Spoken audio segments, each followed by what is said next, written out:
Bismillahirrahmanirrahim. Jadi Allah sendiri ketika dengan madzahirul jamal itu malaikat ya ono sing wani bantah. Masyhur itu kan malaikat sing bantah pangeran atas alufia mayufsidu fiha wa yasfikut dima. Karena Allah dengan madzahirul jamal. Yang paling masyhur Nabi Musa. Nabi Musa itu ketika Nabi Mi'raj. Nabi Mi'raj itu beliau kira-kira di langit keempat lah yang masyhur atau kelima. Ngelangkahi. Nabi Musa menangis, ya Rabbi ini apa-apaan? Orang sing ja'a ba'di kemudian melangkahi makom saya ini apa-apaan? Dan Nabi Muhammad kan apapun hebatnya kan junior. Kok melangkahi makom saya ini apa-apaan? Enggak fair. Sampai Nabi Muhammad itu tanya gini sama Jibril. Reaksi Allah gimana ketika melihat Musa seperti itu? Jawab malaikat Jibril lucu. Ya rohidatahu, Allah sapal gayane Musa. Biar. Jadi lucu. Ya dibiarin aja sama Allah. Tapi yang jenenge Nabi Musa itu kekasihnya Allah, tetap berkah bagi kita. Betul. Ketika setelah Mi'raj diwajibkan sholat 50, gentenan Nabi Musa kelihatan nabinya. Sebenarnya Nabi Musa itu sebetulnya loh, gak nguntungkan kita sebetulnya. Tapi yang nguntungkan, sebenarnya tidak niat nguntungkan kita, tapi nguntungkan. Nabi Ibrahim kan di langit ke-6, keren lah. Konti jong ketemu Allah ngeten-ngeten kan sholat seket. Karena Nabi Ibrahim terkenal Nabi baik tidak bantah. Bareng Nabi Musa. Kenapa diceluk pangeran? Kula akan sholat ping seket. Inna ummataka la tutiku dalik. Wah, gak kuat umat. Serai-rai gak umatmu ora ngarah kuat seket rokat. Tapi sebenarnya Nabi Musa itu niatnya bukan membela kita. Fa inna ummati la umatku sing gagah-gagah ra iso meneh umat. Berarti sebetulnya ya itu masih pakai gengsinya gitu. Wes ngono-ngono lah sementing kita untung. Sebetulnya dia itu nggak terima. Wong umat saya aja yang lebih kuat, nggak kuat apalagi umatmu. Dan terus sebutin, irji ila rabbika fas'al takhfif. Itu berarti Allah dengan madzahirul jamal. Sudahlah, datang ke Allah minta keringanan. Allah itu baik. Minta, mbak Allah diringan mau 5 tok, jadi cek 45. Balik ke Nabi Musa, piro 45, cek ra kuat umat. Wong umatku ra kuat, jadi sebenarnya dia bilang umatku ra kuat. Lho cara Nabi Muhammad model wong Malang, yo beda umatku mbek umatmu. Ribet kan? Beda. Lho Nabi Muhammad kan tidak seperti itu kan?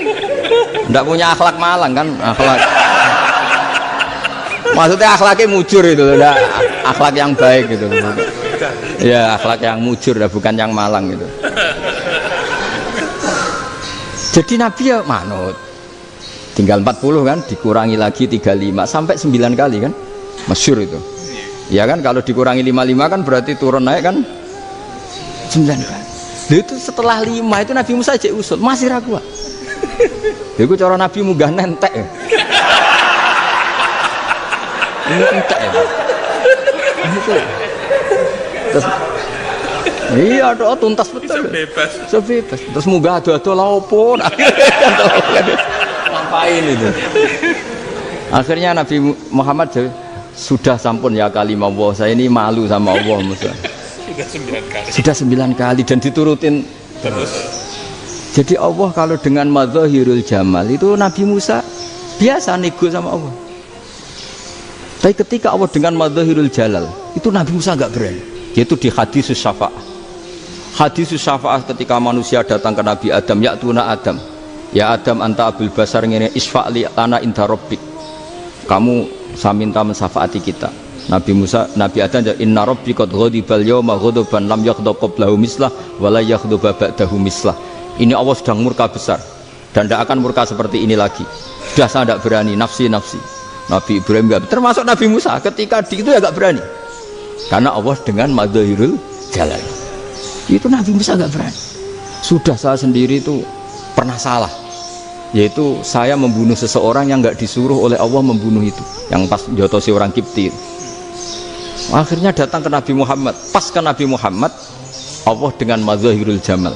Apa dengan madzahirul jamal sampai Kanjeng Nabi ngendikan analah saya akan memintakan syafaat kalian.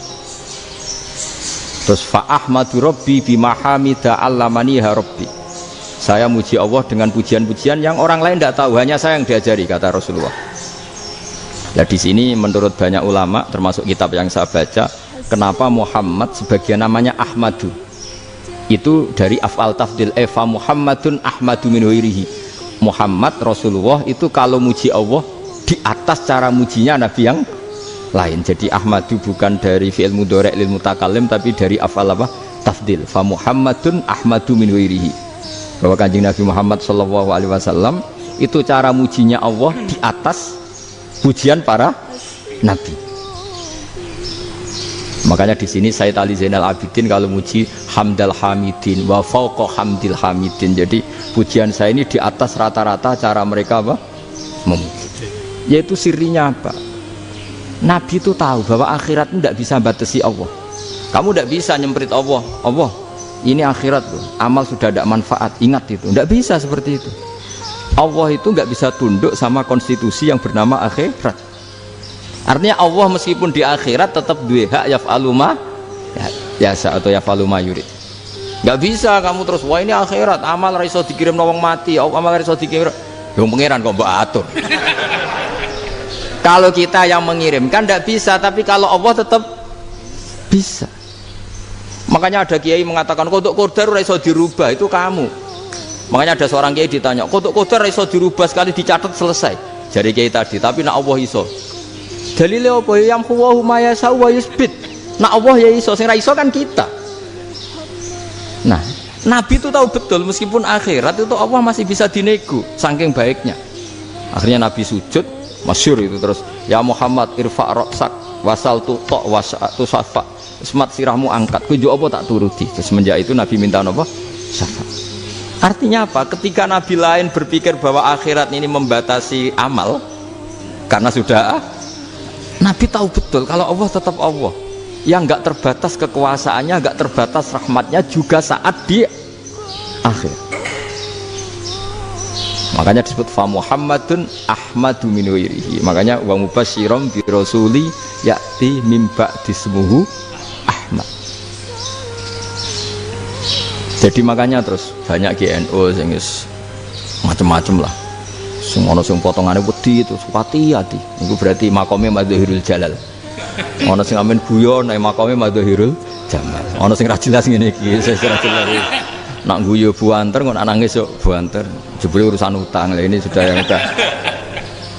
Jadi makanya yang rileks saja. Sebenarnya agama ini santai, rileks karena agama ini harus bifarohin wasururin. Enggak boleh agama ini dibawa dengan kekerasan, dengan antisosial. Karena agama ini harus kul bi fadlillah bi rahmati fa bidzalika falyafrahu, harus senang, harus rileks. Makanya saya jadi kiai itu senang takutnya gini. Sekali saya tidak senang jadi presiden buruk. Ternyata jadi wong alim ora enak, itu contohnya. Sampai merengut terus uripe susah, nanti orang tidak berani jadi orang alim. Makanya saya buktikan bahwa saya lebih bahagia dibanding rektor. Nanti orang yang jadi rektor semua ingin jadi orang alim. Saya pernah ketemu sekian rektor di Jogja, tanya, Gus kenapa jenengan bela-belain pesantren sampai segitu? Kan keren kampus NU, sekarang ada Unisma, ada NU Jogja, ada NU Jepara gini. Tak bilangin gini, sampai rektornya itu istighfar kan? Saya bilangin gini, ini sekaligus tak kasih tahu ini rektor Unisma ya. Tak bilangin gini, andai kan tidak ada kiai kayak saya itu Islam bisa tutup katanya. Kok bisa Gus? Misalnya ada perempuan haid faqal adat, itu kalau untuk tahu hukumnya haid daftar dulu ke Unisma, daftar dulu kan, setelah daftar nunggu pelajaran haid, baru tahu haid setelah 3 tahun dari masalahnya gitu. Tapi baru kayak kiai ketemu saya di jalan, Gus anak kula nu haid ngeten-ngeten mboten normal, hukumnya piye? Oh hukumnya ngene dibalekno ning adat, ora usah registrasi, ora usah daftar. Jadi ya harus ada istighfarnya lah. Unisma juga harus istighfar, semuanya harus istighfar. Karena ada sisi yang nggak mewakili kebutuhan Islam. Tapi saya sebagai kiai juga istighfar. Karena fakta hukum mengatakan yang boleh jadi KUA yang jabat, yang boleh kemenak yang punya gelar. Dan ini yang mengawal Islam secara undang-undang karena mereka yang bikin. Nah karena kiai tidak punya gelar tidak bisa jabat di situ. Saya juga istighfar. Jadi tidak sampai untuk yang istighfar. Karena yang kebutuhan ini terwakili yang punya gelar. Tapi yang punya gelar juga harus istighfar tadi. Mosok kepen roh hukum haid ngenteni kuliah se. Ngentek itu aja nanti nunggu guru yang pas mata pelajaran itu. Terus kapan dekne salate wong jawabannya belum ketemu. Tapi baru kayak saya kan ketemu di jalan tanya. Gus saya sering ketemu. Gus saya ini bapak angkat. Mau nikahkan putri saya. Itu gimana itu kalau cerita wali sebenarnya anak saya sok. Kalau nggak cerita nggak sah karena saya bapak angkat. Itu banyak. Hanya tak akali ya sudah wali yang sebenarnya taukil pada hakim tanpa diketahui tapi hakikatnya itu taukil hakim. Itu kan tidak gampang. Dan tapi kalau tanyanya di kampus registrasi dulu, daftar dulu, baru tahun berapa ada pelajaran itu? Semester 5 baru tanya. Iya kan? Semester 5 ya? Iya. Oh, itu kan. Jadi jangan kira terus sistem Unisma itu yang terbaik di dunia, enggak juga kan? Enggak juga. Dan sistem-sistem yang lain maksudnya ada aja. Tapi sistem kiai lho, Mbah Mun juga sering pesen saya, kowe kudu seneng pegawai negeri. Piye-piye sing jaga agama pegawai negeri. Kemarin pas acara 7 harinya Gus Robah saya matur itu di depan para kiai. Setelah saya jadi kiai ya itu nyata. Islam di Papua, di NTT yang bawa siapa? Dokter negeri, ya kan? KUA negeri. Barokahnya mereka negeri dijamin negara kan? Barokahnya Muslim berkebutuhan Islam. Akhirnya bikin musola di situ, bikin masjid. Bahkan di Korea Utara itu ada masjid bawaan duta besar. Karena banyak duta besar Muslim berkebutuhan masjid. Yang bisa gini itu yang negeri apa yang swasta? Negeri lah. Di sini kiai tidak mewakili semua kebutuhan apa? Islam. Tapi kampus juga enggak, kampus Islam sekalipun tidak memenuhi semua kebutuhan Islam tadi. Masa orang tanya kan nunggu semester berapa tadi? Semester 5 masih daftar dulu. Nunggu pelajaran itu. Payahnya pas ketemu dosennya, wong saya tidak pernah ribet kan? Pas dosennya cowok gitu. Jadi sudahlah, makanya ini, iya makanya ini kan bentuk kearifan. Jenengan ngakui fungsi kiai kayak saya itu bentuk kearifan. Saya juga ngakui jenengan ini butuh kearifan. Saya sering didolani KUA itu rata-rata ya didikan kiai. Kompilasi hukum Islam itu banyak ya, janda cantik. Contohnya harus cantik, kalau jelek nggak mungkin terjadi kan. Ada janda cantik kebetulan suka kawin tapi takut zina. Saya ulang lagi, suka kawin tapi takut.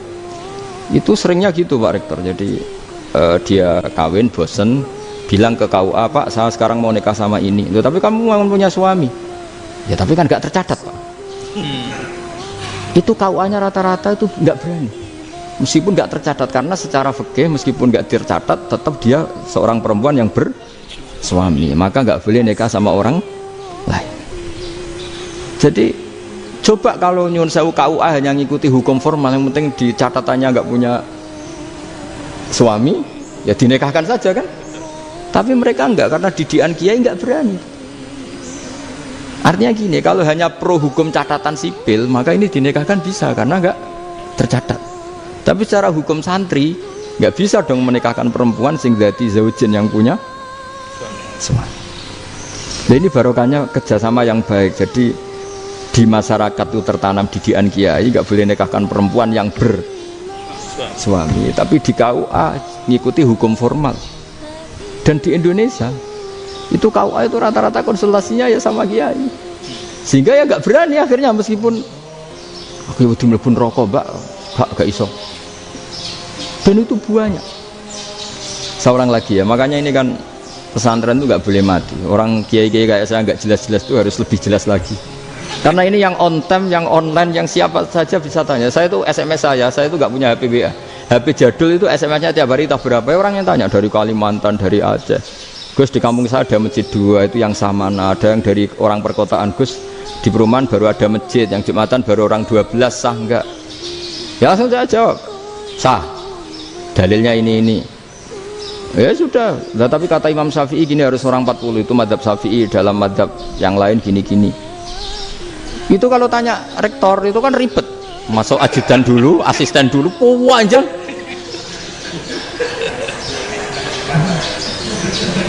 Wah itu kan ribet kan?